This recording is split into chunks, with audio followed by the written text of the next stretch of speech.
अज़ीज़ तलबा, second year में ख़तूत यानी ख़त लिखने का तरीका 10 नंबर का होता है और सवाल नंबर 7 ये बहुत ही आसान सवाल है। बच्चे इसमें से 9, 8 या पूरे 10 नंबर भी ले सकते हैं। ख़त के सबसे पहले मानी देखें। कागज़ जिस पर कुछ तहरीर करके एक शख्स दूसरे को भेजता है। मकतूब, नामा, मरासला, रुका, चिट्ठी, पर्चा, फरमान वगैरह। अच्छा, ख़त या मकतूब तहरीर गो का दूसरा नाम है। इसी वजह से ख़त को निस्फ़ मुलाकात का नाम दिया जाता है, क्योंकि हम एक दूसरे से मिल नहीं पाते या एक दूसरे को देख नहीं पाते, मगर एक दूसरे के हालात से आगाह हो जाते हैं। यानी जो भी कुछ लिख के एक दूसरे को दिया जाता है, भेजा जाता है, उसको हम ख़त कहते हैं। आज तो कल दफ्तरी मामलात ज़्यादा। ये कुछ हदायत हैं। सबसे पहले हिस्सा इंशाई में ख़त लिखने के मुतालिक 10 नंबर का सवाल शामिल होगा। चूँकि ख़त के मुख्तलिफ़ अज्ज़ा के अलग अलग नंबर होते हैं। ख़त के जो 5 अज्ज़ा हैं, वो ख़त लिखते हुए 5 हमने अज्ज़ा जो हैं वो पूरे करने होते हैं हर सूरत लाजमी। उन अज्ज़ा को मद्देनज़र रख के हमने ख़त पूरा करना है। उन अज्ज़ा पे आगे जाके हम बात करेंगे। ख़त जवाबी कापी के नए सफ़ा से शुरू किया जाए। ये बहुत अहम बात है कि हमेशा नए सफ़े से ख़त का आगाज़ किया जाना चाहिए। सफ़े के इंतहाई दाएं जानिब इम्तहानी मरकज़ लिखिए। आम तौर पे हमें कहा जाता है कि कमरा इम्तिहान वगैरह लिखा जाना चाहिए। कुछ चेकर उसको ठीक कर देते हैं और कुछ चेकर उसको ठीक नहीं करते। कि बोर्ड ने एक उसूल निकाला है कि जी कोई 2 मुख्तलिफ़ ज़ुबानों के अल्फाज मिल के एक तरकीब या मुरक्कब नहीं बना सकते। ये इम्तिहानी मरकज़ कमरा इम्तिहान नहीं बन सकता। इम्तिहानी मरकज़ के नीचे नई सत्र पर तारीख़ दर्ज कीजिए। आगे जाके हम इस पर बात करते हैं। तीसरी सत्र पर अलकाब व आदाब तहरीर कीजिए, जैसे मोहतरम वालिद साहब। इस पर भी आगे जाके मज़ीद बात करते हैं। अलकाब व आदाब वाली सत्र से नीचे एक तरफ अस्सलाम वालेकुम लिखिए। अब नई सत्र से दिए गए मौजू पर नफ्स मज़मून लिखिए। नफ्स मज़मून में रब्त और हम आहंगी कायम होनी चाहिए। असल में जो मज़मून है, इस ख़त है, इसका तकरीबन ज़्यादा जो सबसे बड़ा हिस्सा है वो यही है, यानी नफ्स मज़मून। इस पे भी हम आगे जाके इसके मुख्तलिफ़ मराहिल पे भी बात करते हैं और इसके मुतालिक भी हम बात करते हैं।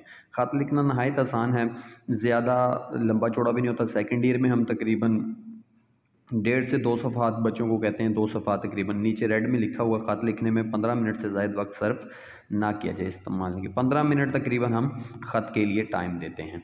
ये कुछ हदायत हैं ख़त के हवाले से, जो हमने ख़त के अज्ज़ा के हवाले से ख़ास तौर पे जो हमने शुरू में आगाज़ में देखी हैं। मज़ीद आगे बढ़ते हैं हम और जो ख़त के बाकी अज्ज़ा हैं या तफ़सीलात हैं उनको देखते हैं। ख़त जो हैं हमारे सेकंड ईयर में यकीनन उसकी कोई अक़साम वगैरह या ये वो इस पे बहस नहीं की जाती, ना कोई सवालात पूछे जाते हैं। बस ख़त आता है और ख़त हमने लिखना होता है। तो ये सिर्फ़ वैसे ही एक इल्म के तौर पे ख़तूत की जो अक़साम हैं वो यहाँ दर्ज की गई चंद एक अक़साम है। वैसे तो बहुत सारी अक़साम गिनी जा सकती हैं। तो ये चंद एक अक़साम जो आपके स्क्रीन के सामने हैं, आप देख सकते हैं। इसमें जो ज़्यादातर यानी जो ख़त लिखे जाते हैं वो यही हैं। एक शख्सी ख़तूत, अमूमी ख़तूत, रस्मी ख़तूत, कारोबारी ख़तूत और सरकारी ख़तूत। आजकल यकीनन ये कारोबारी ही ख़त ज़्यादा यानी दफ्तरों वगैरह में ही ख़तूत चलते हैं। इसके अलावा तकरीबन मफ़कूद हो गए हैं, ख़त्म हो चुके हैं आजकल तो।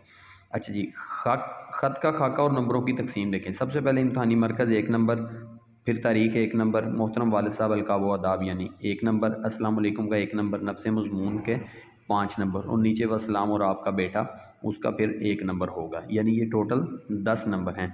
मज़ीद आपने ये एक बार ख़त का खाका देखा है, एक ख़त लिखा हुआ देखें, आपके सामने अभी आ रहा है।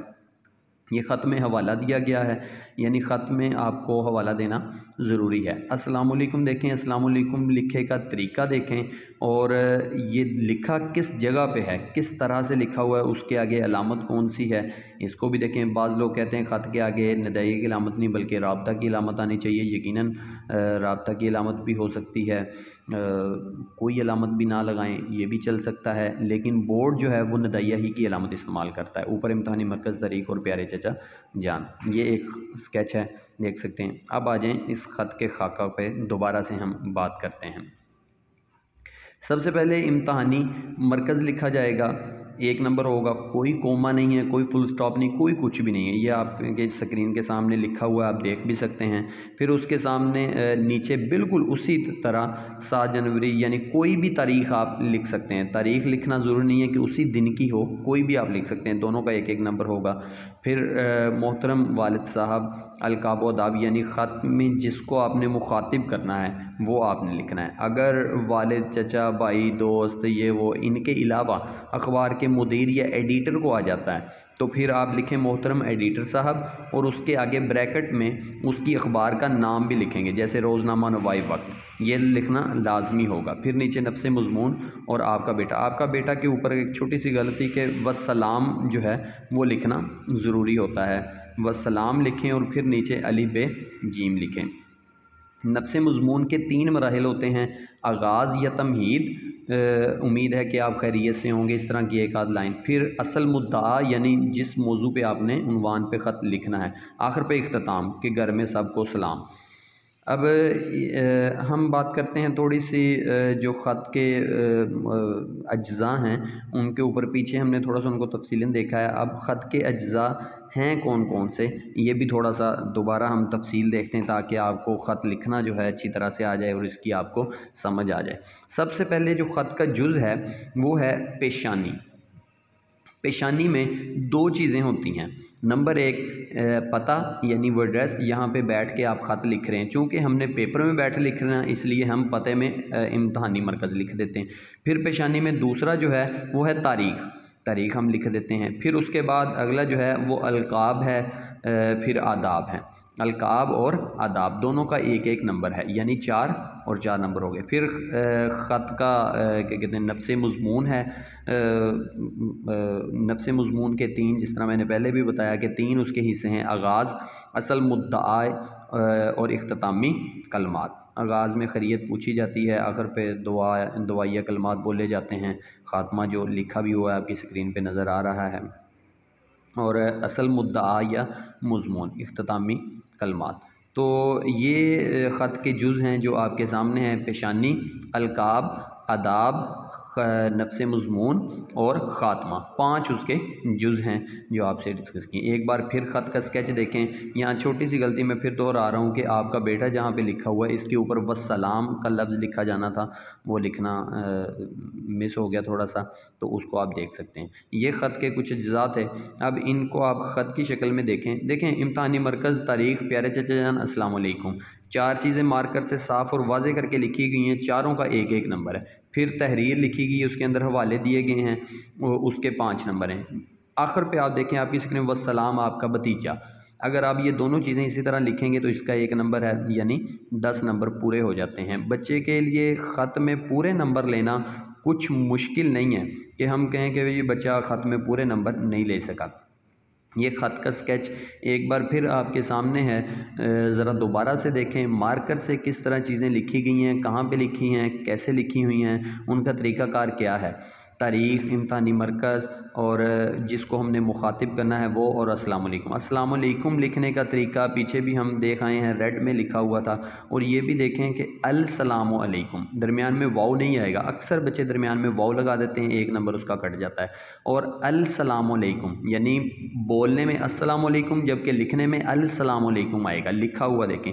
इसी तरह आखिर पे व अल सलाम आएगा, वस्सलाम ना जिसको हम बोलते हैं, व अल सलाम लिखने में ये आएगा। फिर इसी तरह ख़त में 1 या 2 कम अज़ कम हवाले भी दिए जाने चाहिए। ये ख़त का एक मुकम्मल स्केच आपके सामने है। ख़त हमेशा नए सफ़ा से शुरू करना चाहिए। उम्मीद है बच्चों आपको ये ख़त की समझ आ गई होगी। जो चीज़ ना आए कमेंट में नीचे आप पूछ सकते हैं।